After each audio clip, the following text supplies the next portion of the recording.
खुलुमबाय बे समाव बडोलेण्ड इंखं टेलिभिजननि स्टुडिअ आं मिथिका नार्जारि दिनै फुंबिलिनि गाहाय रादाबफ्राव दङ। जरहाट आरो धेमाजि जिल्लायाव कंग्रेसनि भारत जोड़ो न्याय हान्थिनायाव हर थानायखौ सोरखारा पारमिसन होआखै। गोजां बोथोरावबो तामिलनाडुआव गोबां अखा। उदालगुरि जिल्ला एबसुनि 49थि बोसोरसालिया जथुम्माया थुंगेबाय। अक्सिगुरिनि आजिरा मोननाय फोरोंगिरि नन्दराम बर'आ 65 बोसोराव रुंसारि जाबाय। गवालपारायाव गं 50 नखरखौ खुंथाय आरो हाग्रा बिफाना होखारदों।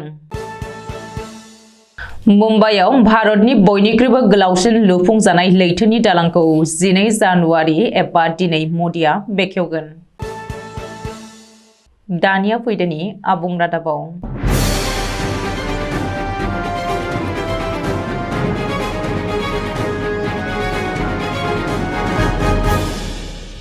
कंग्रेस दलनि भारत जोड़ो न्याय लामा हान्थिनायाव हर थानो थाखाय धेमाजि जिल्लानि गगामुख आरो जरहाटआव गनायथि होखानायखौ आसाम सरकारा बोखांनानै लाफिनदों होननानै आसाम प्रदेश कंग्रेस दलनि दैदेनगिरि देबब्रत शइकियाया खौरांगिरि मेल खुंनानै मिथिहोदों आरो सरकारखौ सोंखारिदों। आसामाव फैगौ 14 जानुवारिनिफ्राय 18 जानुवारिसिम जानो गोनां बे भारत जोड़ो न्याय हान्थिनाय लादों कंग्रेस दोलोआ। मख'नो गोनांदि दुलाराय भारतनि गासै मोन 15 रायजोआव 14 जानुवारिनिफ्राय 25 मार्चसिम 67 सानाव गासै मोन 110 जिल्लायाव 6714 किल'मिटार गोलाव लामाखौ हान्थिनानै भारत जोड़ो न्याय जात्रा हाबाफारि लादों।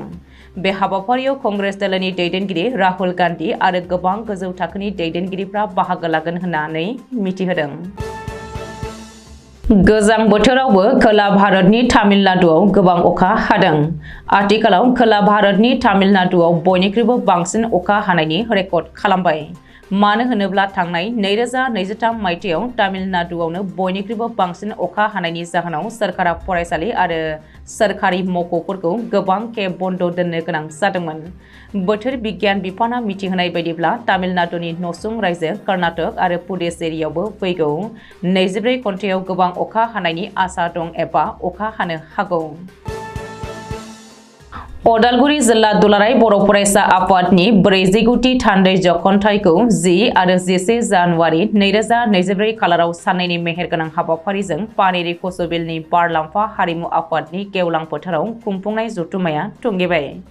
बेजोंनो लोब्बा लाखिनानै जिल्ला एबसुनि आफादगिरि कर्नेलियास दैमारिया मासि लानानै दैदेननाय गेवलां मेलखौ बेखेवनानै होयो बर' थुनलाइ आफादनि नेहाथारि कामेस्वर बर'आ। आरो बे मेलाव बराय बिबुंथिखौ लाखियो बिटिआरनि लोगो गाहाय मावफुं सोद्रोमा गबिन्द बसुमतारिया।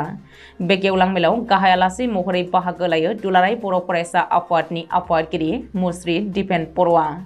गाहाय आलासि महरै बाहागो लानानै बिथाङा बर' समाजाव आथिखालनि थासारि, सोलोंथाइनि थासारि, जोनोमनि उननिफ्राय हारियाव एबसुनि बिहोमा आरो बिटिआर गोरोबथानि दफा मावफुंनायनि सायाव गुवारै बिबुंथि लाखिनानै बर' माहारियारि बादखौ एंगारनानै एबसुआ माब्लाबाबो खामानि मावनाय नङा होननानै गावनि बिबुंथिजों फोरमायथिबावो।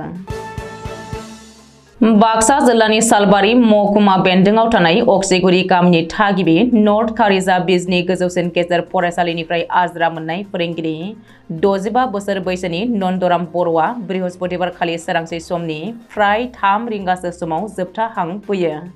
मख'नो गोनांदि नन्दराम बर'आ हाइ ब्लाड प्रेसार जानायाव बङाइगावनि सुवागत देहा फाहामसालियाव थिसननाय जादोंमोनब्लाबो सोरांसै समाव गोजौ फाहामथायनि थाखाय गुवाहाटीयाव थानाय सुवागत हस्पिटालाव लांबाय थानाय समाव नन्दराम बर'आ जोबथा हां बोयो। नन्दराम बर'आ सासे फोरोंगिरिनि अनगायैबो सासे मुंदांखा समाज सिबियारिबोमोन आरो सासे मिथिंगा अनसायग्राबोमोन। 2019 मायथाइनि नर्थ कारिजा बिजनि गोजौसिन गेजेर फरायसालिनिफ्राय आजिरा मोननाय नन्दराम बर'आ बे फरायसालिनि सामलाय आफादनि आफादगिरि बिबानाव थैनाय समहालागै दङमोन। थैनाय समाव नन्दराम बर'आ बिसि, सासे हाबा जानाय फिसाज्ला, बिहामजो, 2 फिसाजोखौ लानानै सानथ्र'हायै बाख्नायथावै बे संसाराव नागारनानै थांबाय। आजिरा मोननाय फोरोंगिरि नन्दराम बर'नि थैनायाव नर्थ कारिजा बिजनि गोजौसिन गेजेर फरायसालिनि सामलायगिरि, फरायसुला फरायसुलिफोर, एबसु, बर' थुनलाइ आफाद, बर' राइटार्स एस'सिएशन, इउपिपिएल दोलोजों लोगोसे गुबुन गुबुन दल संगठन, समाजारि आफाद गौथुमजों लोगोसे रायजोआ गोथौयै दुखु मोननाय फोरमायदों।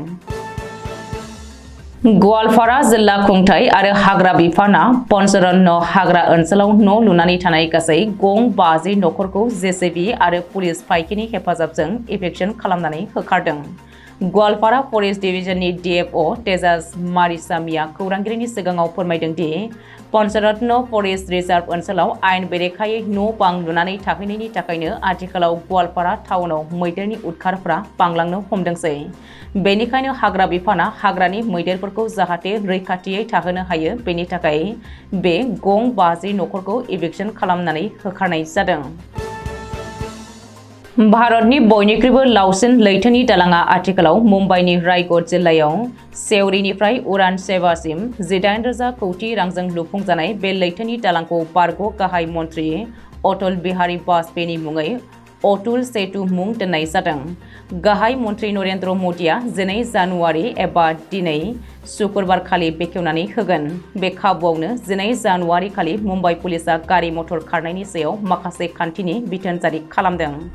बेनिखायनो गेदेर गारिफोरनि अनगायै फिसा गारिफोरखौल' घन्टाफायाव 40 किल'मिटार गोख्रैथिजों खारनो गनायथि होदों मुम्बाइ पुलिसआ। दिनै फुंबिलिनि रादाबा एसेनोसै। गोजोन्थों।